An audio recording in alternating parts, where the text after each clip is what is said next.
The idea when I was first hired was we want to create something new. It's called Born Again. The characters are in a new place. We don't know what's going to happen to them, but when we are introduced to them, we see them in new environments, semi-reformed from their old ways, trying desperately to be different people. There was an inherent departure within that. We made a choice that we wanted it to feel different and new because the characters feel different and new.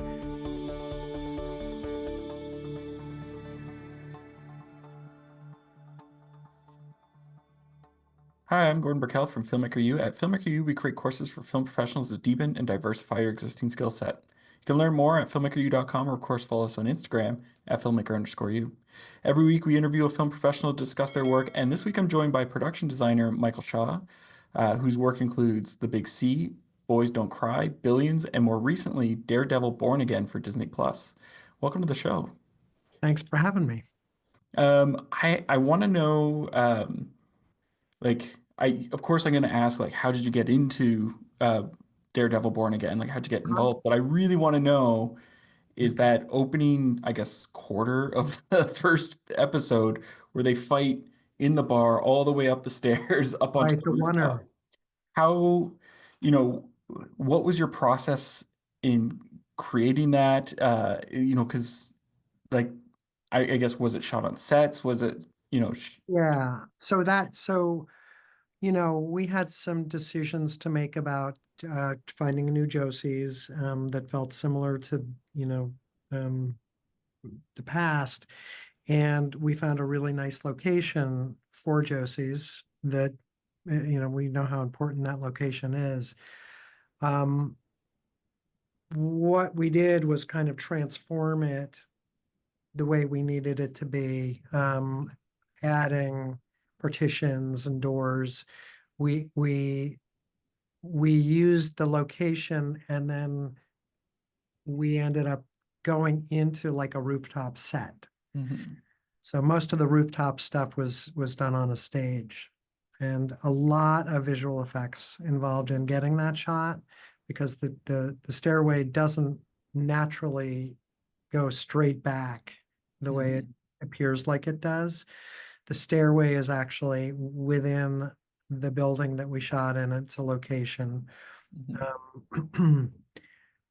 So we just stitched together a lot of moments. There is no, we put a door in the back of the Mhm. bar, in back of Josie's, which they don't really go through. Uh, it was a lot of visual effects. I sort of got into VFX by accident. I always had a technical interest in photography and especially as it relates to movie making. There's something magical about the ability to believe something is happening when it isn't. So I went as a live action producer into a company called Bob Abel and Associates. Then I would have to, have a meeting about how do we do this effect that's in this commercial, and I never got the straight answer I was looking for. I have camera knowledge, so it's like, since it's kind of ambiguous, why don't I just grab a camera and we'll try it out. You have to figure out what tells the story and use every trick in the book to solve your problem. I am Rob Legato, and this is my course on visual effects.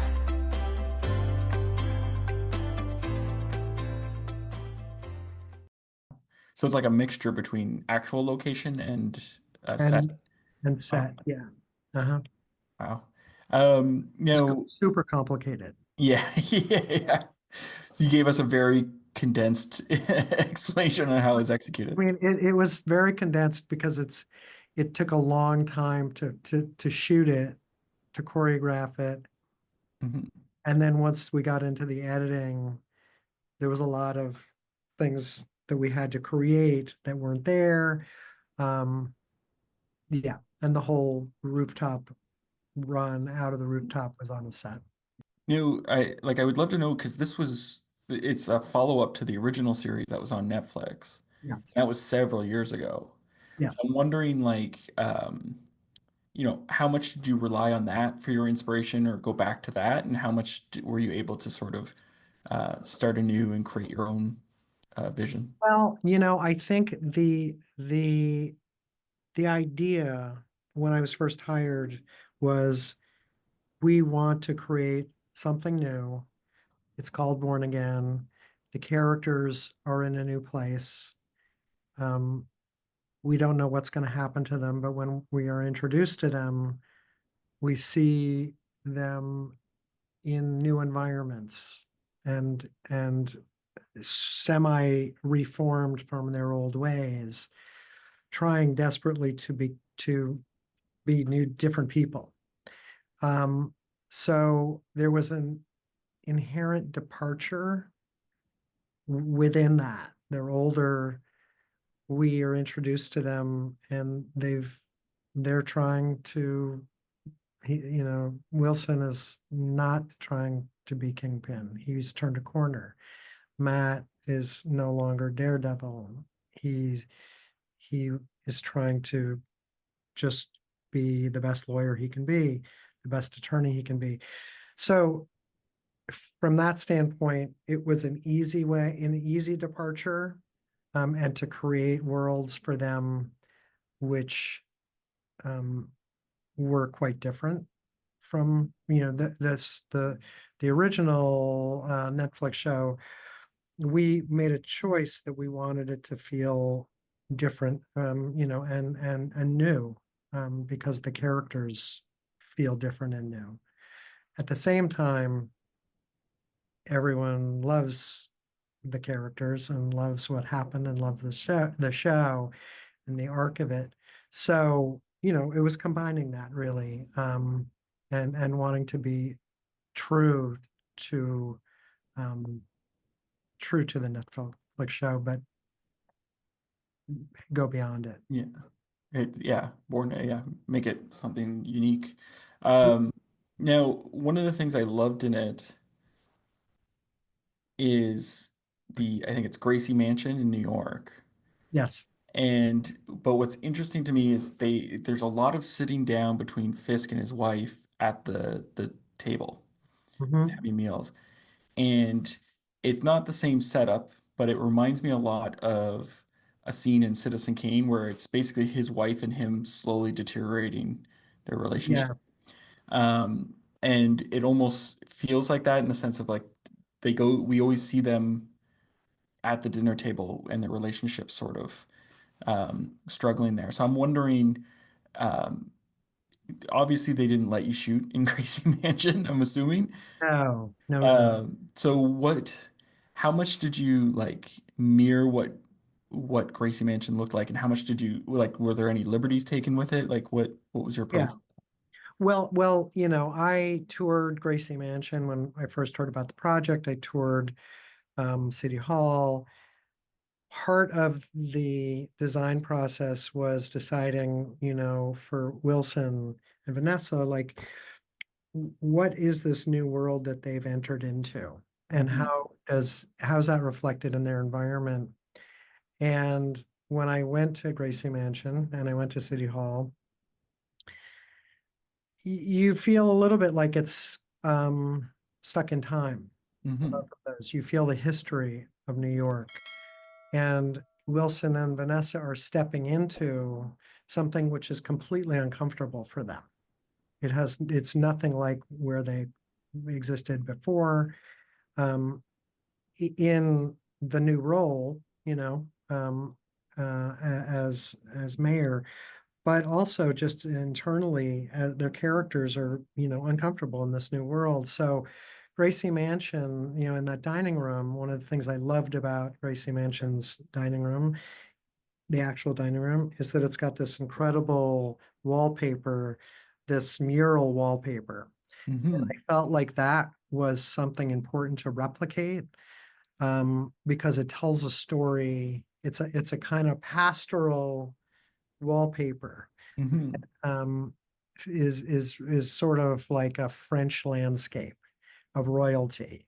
And so them sitting in that environment, kind of surrounded by this pastoral French landscape of, nobles walking around. And I felt like that it was such a great um, context for their relationship, for our introduction to Wilson and Vanessa. Uh, Mhm. And so really I just kind of replicated it, changing some things. We wanted Wilson to feel uncomfortable, and he's a big guy, so we lowered the ceiling to, to make it feel a little more claustrophobic. In the bedroom, that we created a living room that ended up not being shot, but we wanted everything to him to feel a little bit uncomfortable. Like the furniture is a little daintier than it should be for a man of his size. So when he sits in a chair, he's just, it's like it doesn't really fit perfectly. And Yeah. you can see him struggling when he's in his office to kind of, he's surrounded by history. He knows his past. He knows the past of the mayors of New York. He's got to fit into this world, and it's got to feel for him uncomfortable and difficult. And is that because I read somewhere that there was distorted proportions in City Hall, but were there distorted proportions in Gracie Mansion as well? Yes.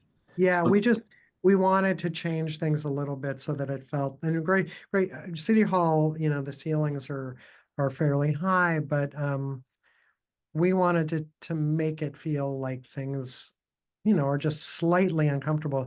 You would not notice it, but like making a doorway slightly smaller than it would be, making it a little shorter than it would be, things like that are kind of imperceptible, but you feel it. Mhm. And it was also for, as an actor, having those restrictions help the performance. So, and this is a complete aside then, because I remember someone saying that they went to there was like a mansion down south, and when they went on the tour of it, one of the things they pointed out was that like the floorboards were really wide, and that created a particular perspective or feeling within the room. Is there any advice you'd give us if we're ever redoing a room? Anyone in the future that's like, oh, you should do this because it'll make a really neat effect on the people in the room? It'll make, well, God, there's all kinds of tricks like that. I would say, I mean, just to circle back to the show a little bit, Mhm. the psychology of space and the psychology of characters and how that's reflected in design is, in Matt's world, you've got a blind person who has these powers that he can, you know, feel things and see things that Mhm. a regular sighted person can see. I wanted his world to feel tactile. Mhm. All of his office and his apartment all have a lot of brick, all have a lot of natural wood. The floors are reclaimed wood. Things that if you touch them, you would have that the glass in Murdoch and Associates is all textured.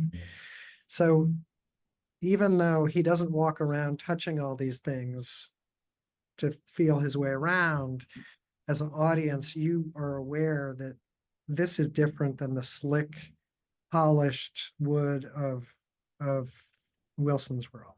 Yeah. Um, you, you wouldn't really think of it unless somebody points it out to you. But I wanted like layers of glass for for Matt that and big windows for Matt that he can't see out of. Mm. Um, so that we're all aware that you've got this incredibly rich visual world Yeah. that he really has now no access to.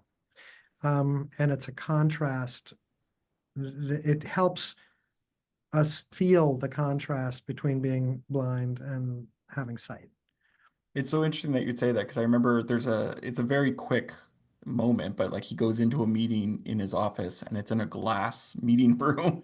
And I was The like, conference room. yeah, yeah, the conference room. And I was Yeah, like, oh, that's why they put glass in there, but he can't see through it. right. And that was really why. And also I put a lot of textured glass in different places so that you can see shapes moving Mhm. the way that if you had limited eyesight, not totally blind, or if you squint, things are just out of focus. And so I wanted to play a lot of with those kind of textures. Again, nothing that's explained in the script. The script didn't call out for any of this. It's just as a design choice to say this propels on an emotional level the direction of the character. And in a way, Matt is also in a new place. He's in a new place. When we pick him up, he's in a completely new world, the same way Wilson is. And in a slightly uncomfortable way, because it's this big opulent office that he has no idea what it looks like. Probably one of the smartest things I've ever done for my career. It gave me all the tools that I needed to be able to jump into a new career. Getting myself into a mindset, thinking like an editor, being around people that I can talk to on that level was really invaluable to me. A lot of the things that I learned from that class, I still think about. I loved the classroom. I loved the computer stations. We built a sense of community. And it also instills a lot of confidence in you to take that and go out into the world. After I took the class, I felt very prepared to take the next step. I owe Manhattan Workshop the career that I have right now. Things have been going great, and I really have the Manhattan Workshop to thank for that.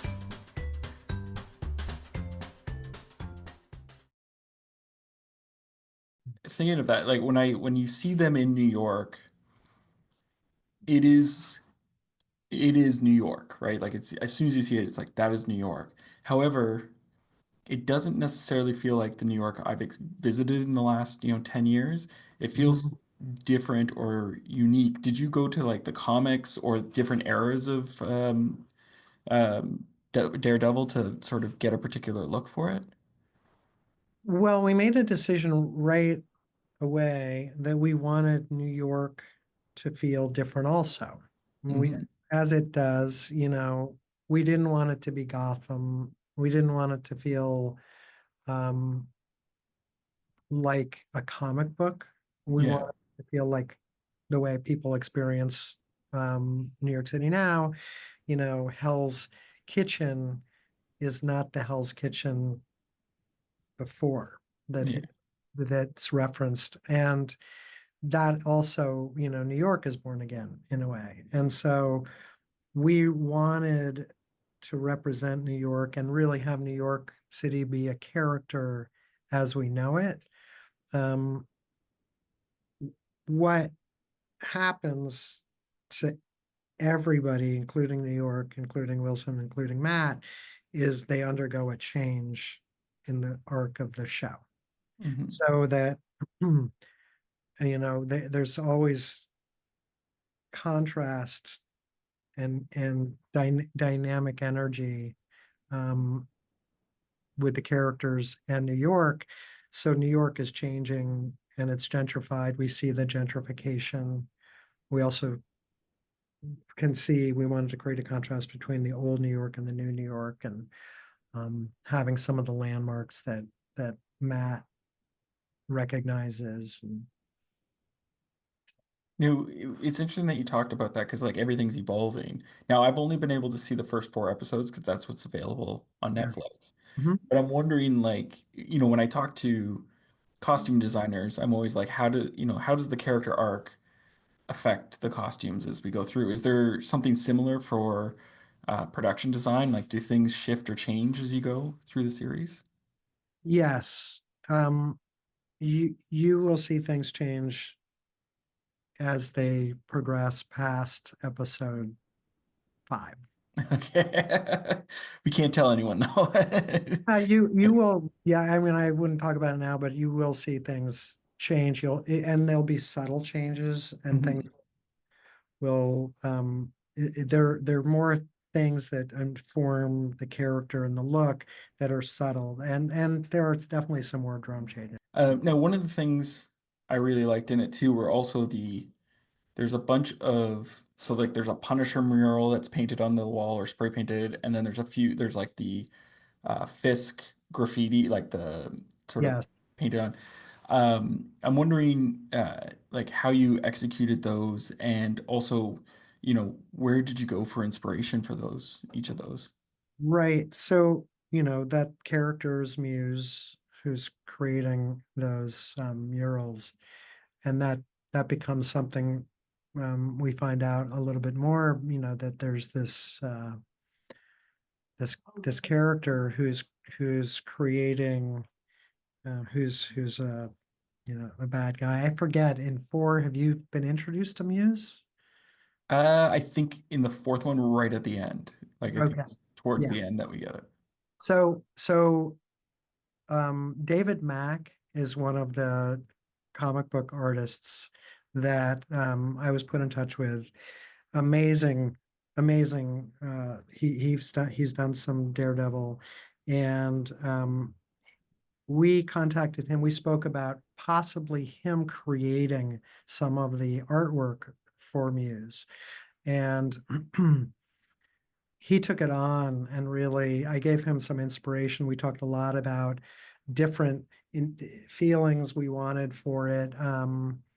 It had to feel like we had to understand that he's a really good artist. At the same time, he's slightly deranged. There's something off about this. And so David really created a lot of that. I mean, it was a group effort, and everyone had a lot to do with these murals. We had to executing them was a whole process, because we had to create them on surfaces normally on the stage, and then bring them to a location if it was small enough, and set it up on location, and try and do it in a way that we weren't out there too long, so that we had to protect ourselves, so for people taking pictures and things. Yeah, of And course. then a lot of it was VFX. Like we created it, we took a picture of where we wanted it, we mocked up the murals, and then we did it with VFX.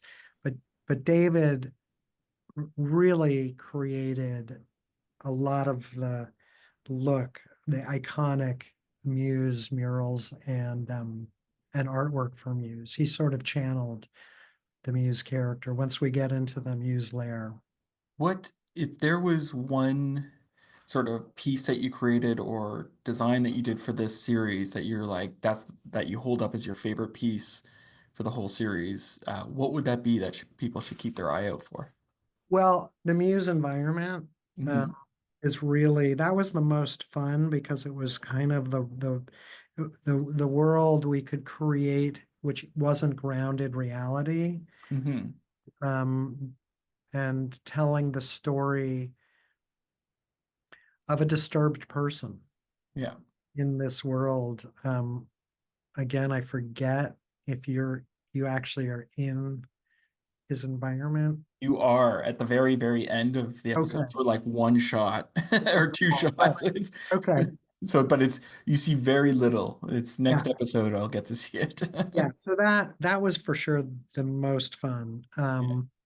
And but also just creating all the world that everyone inhabits. We paid a lot of attention to it being grounded in reality, and wanted it to feel like this is a real world. Yeah, That yeah. this is not a comic book world. This is a real world that these people really inhabit, and these things happen. These vigilante impulses come out. Hmm. This changes, but um, you know that we wanted it to, all of this drama to play out as if it was totally possible and Yeah. possible. Now I have one last question for you that I like to ask everyone as a fun way to wrap up. What would you say is your favorite guilty pleasure film or TV show to watch? I mean, currently White Lotus. Ah, that's a great one. Yeah, It's a great one. that's How do you like the new season? I think it's great. I mean, it's just whenever you have a show that's one director, one vision, one writer, um, it's like watching a big movie, and Yeah. I love that. It's expertly done, Okay. complicated characters, Yeah. good production design is amazing. Yeah. Well, thank you so much for letting me interview you today. Thank you for having me. Yeah. And that's it for this week, everyone. Make sure to check us out at filmmakeru.com, of course, on Instagram at filmmaker_u. I'm Gordon Raquel. Thanks for watching.